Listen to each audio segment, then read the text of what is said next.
Samson went to Gaza and there he saw a prostitute. Hayi. Amen.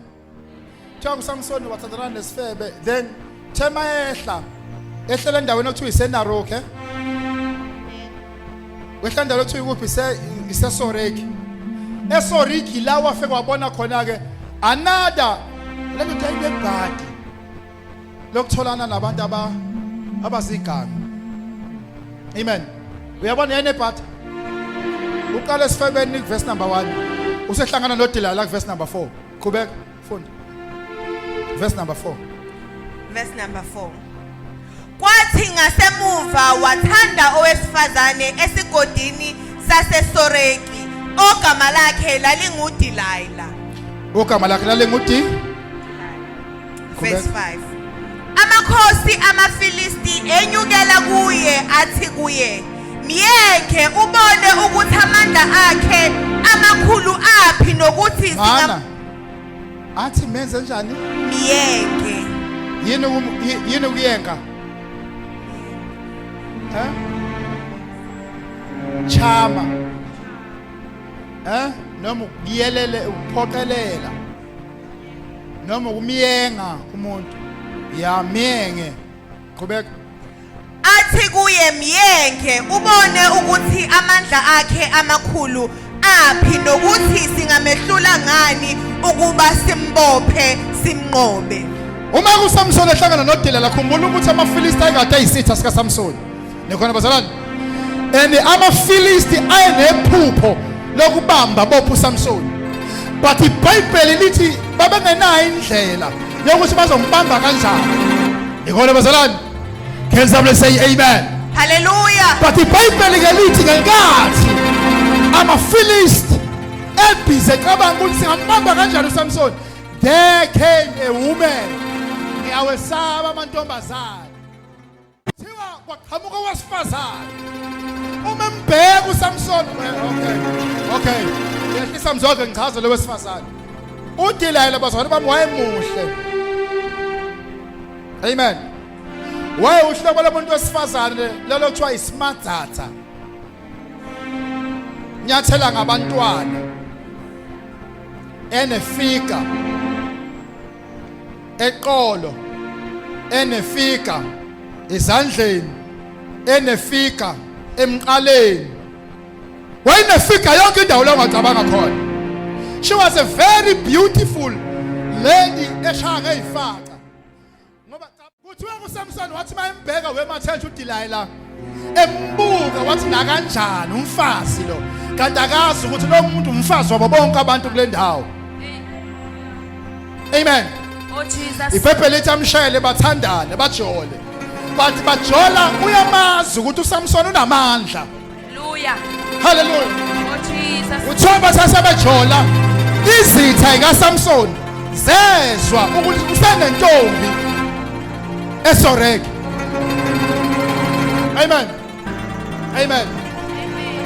Lo muntu okushelayo nje lapha angabi ukuthi uDelilah. Qhubeka zothi umfundi. Siyakukunika kube yilowo nalowo izinhlamvu eziyinkulungwane nekhulu zesiliva. Manje ke uDelilah uncengwa amaFilisti. Mzaka sengiyagoqa. uDelilah uncengwa yini? Church come to me. Uncengwa yini? Amafilisti. amaFilisti. Hallelujah. uDelilah uncengwa ngamaFilisti. Amen. Amen. Uncengwa yini? Amafilisti. Ukuthi singambamba kanjani uSamson ngoba usesihlukumezile. Oh Jesus. But we need a way. Amen. Amen. Ngoba njalo uma uyinkinga kusathana uhlala enecebo uyabona nje mhla kumele kuwe uDavid bamba mhla kumele kuwe uDavid kuzolethwa inqethefu yensizwa njengoba behlala efuna insizwa nje ehlala efuna umkhwenyana kuzoletha umkhwenyana ozobe zonqeda ngayo. Oh Jesus. Ngiyabuka nje sineyingane eziphaphayo. 15 years bala esontweni. Indlela abaphapha ngayo ba active. Ama hormones aphezulu. Nizofithika wengane zami. Oh Jesus. Nizofithika ngantshela. Oh hallelujah. ngaso sonke isikhathi mawukenje waba nama hormones akuphaphisayo Nkosi yami. uhlaphaphiswa amabele nezingone. uDelilah wathi kuSamsoni, ake ungitshele ukuthi amandla akho amakhulu uDelilah wathi kuSamson ake ungitshele ukuthi amandla akhe amakhulu aphi. Uyangimi-ke mase ngiyafana. nokuthi ungaboshwa ngani unqotshwe. Ngokuba amandla akhe angaqedwa ngani Samson. Kuba uSamsoni wathi kuye, uma bengibopha ngezinsinga eziyisikhombisa ezimanzi ezingakomi, ngiyakuba buthakathaka ngibe njengomunye umuntu. manje ke uSamson udlala ngayo uDelilah uyabona? Udlala ngayo uyamkhohlisa umisa ngapha. Amise ngapha kubeka. Amakhosi amaFilisti ayeseletha kuye izinsinga eziyisikhombisa ezimanzi ezingakomi, wambopha ngazo. Kubeka. wayenabaqamekeli behleze ekamelweni eliphakathi. Wayesethi kuye, amaFilisti aphezu kwakho Samsoni. Wayeseqabula izinsinga njengentambo yefilakisi, iqatshulwa lapho izwa umlilo. Ngalokho amandla akhe awaziwanga. Hlala phansi. Bamba kancane ke mzwakhe. Bamba kancane. Lapha ke ila khona uSamson edlala ngayo uDelilah. Nikhona bazalwane. Ngoba isigebengu masifika usibona isigebengu sizodlala ngami lesi. Naye ufuna udlale ngaso. Amen. Funa wenzani? Ungavumeli uSathana afika azodestroy icebo lakho necebo likaNkuluNkulu ngawe ngenxa nje yokudlala isigebengu. Nikhona yini? Ngoba uma ngabe uDelilah efika kuSamson, wayecabanga ukuthi uSamson uzoyikhipha yonke imfihlo nje kalula.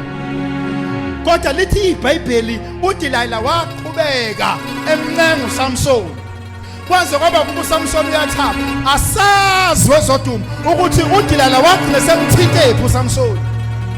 Kodwa khona indlela uDelilah owathinta ngayo uSamson. Akazi iple ndawo wayibamba.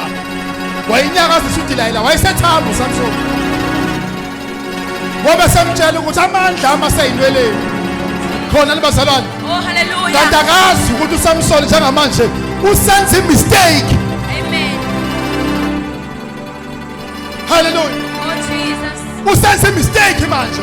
Ngoba imfihlo yakho noNkulunkulu akumele yaziwe ngabantu. Hallelujah. Hallelujah. Wonke umuntu une-secret yakhe noJehova ongamele yaziwe ngabantu. Mawuke watshela uSathane your secret, you will be defeated. Hallelujah. Amen. Hallelujah. Khipha nje mandolo indlela ama-strings odwa.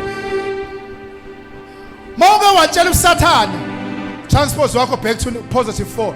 Uma watshela uSathane ngemfihlo onayo noNkulunkulu uzokubamba ngayo uSathane and uzokudefeata ngayo. Hallelujah. Abanye benu namhlanje future ifile ibulawo uSathane ngoba wafeza imfihlo. Oh Jesus. Hallelujah. Oh hallelujah. Ngoba uSathane uyayifuna imfihlo yakho noThixo. Hallelujah. Yini imfihlo yakho noNkulunkulu?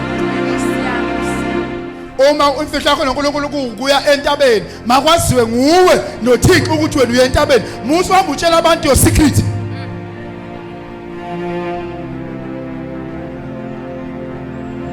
Hallelujah. Amen. Do not go around, move around and tell people about your secret. Let your secret be the secret. Let it not be known. Kuthiwa kwasembamba kuDelilah ke bamba uSamson, wambamba wamfinyiza wamsofta, embamba emthinta inhliziyo, emthinta ingone, emthinta amabele. Kwaze kwaba kubuye ikhipha imfihlo uSamson. Hallelujah. Oh Jesus. Why